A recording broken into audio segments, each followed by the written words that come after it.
Pork health risks revealed through personal discovery.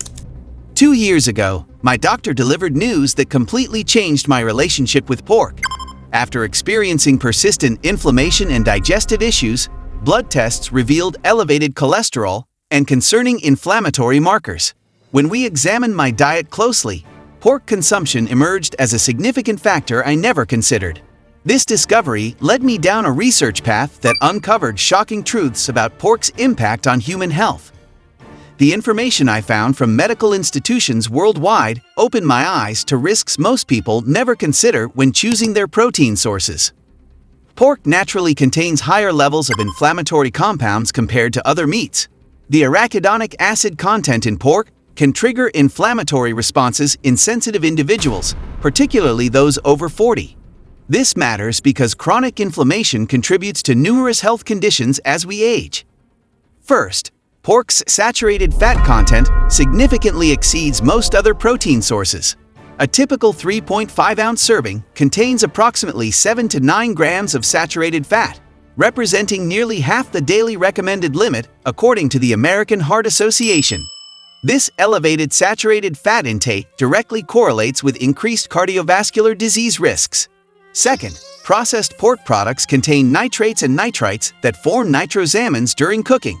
The World Health Organization has classified processed meats as Group 1 carcinogens, placing them in the same category as tobacco smoke. Specifically, colorectal cancer risk increases by 18% for every 50 grams of processed pork consumed daily. Third, pork carries higher parasite and bacteria risks than other common meats.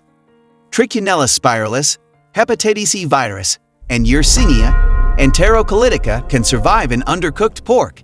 Even with modern farming practices, these pathogens remain concerns that require careful handling and cooking protocols.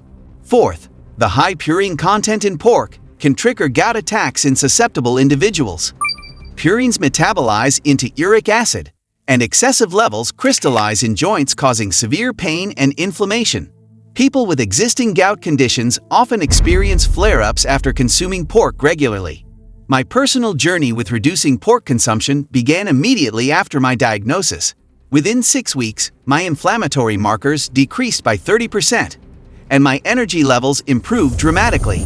This wasn't just coincidence, but a direct result of eliminating a major inflammatory trigger from my diet. Here's what medical research reveals about minimizing pork-related health risks. Choose the leanest cuts available, such as pork tenderloin, which contains less saturated fat than fattier options like bacon or sausages. Limit processed pork products to occasional consumption rather than daily meals. Cooking methods significantly impact pork's health effects. Avoid high-temperature cooking like grilling or frying, as these create harmful compounds called heterocyclic amines and polycyclic aromatic hydrocarbons. Instead, use slow cooking, braising, or baking at moderate temperatures. Marinating pork in acidic solutions before cooking can reduce harmful compound formation by up to 90%, according to research published in the Journal of Food Science. Ingredients like lemon juice, vinegar, or yogurt-based marinades provide protective effects during cooking. Portion control becomes crucial when consuming pork. The American Cancer Society recommends limiting red meat intake to 18 ounces per week, including pork products. This translates to approximately 3 6-ounce servings across 7 days maximum. Some individuals experience immediate adverse reactions to pork consumption, including digestive upset, skin irritation, or respiratory symptoms. These reactions indicate sensitivity to specific proteins or compounds in pork that don't affect everyone equally. Quality sourcing matters significantly for pork safety. Choose organic, pasture-raised pork when possible, as these animals typically receive fewer antibiotics and growth hormones. Conventional pork often contains antibiotic residues that may contribute to antibiotic resistance. Proper storage and handling prevent additional health risks. Keep pork refrigerated at 40 degrees or below, and consume within 3 to 5 days of purchase.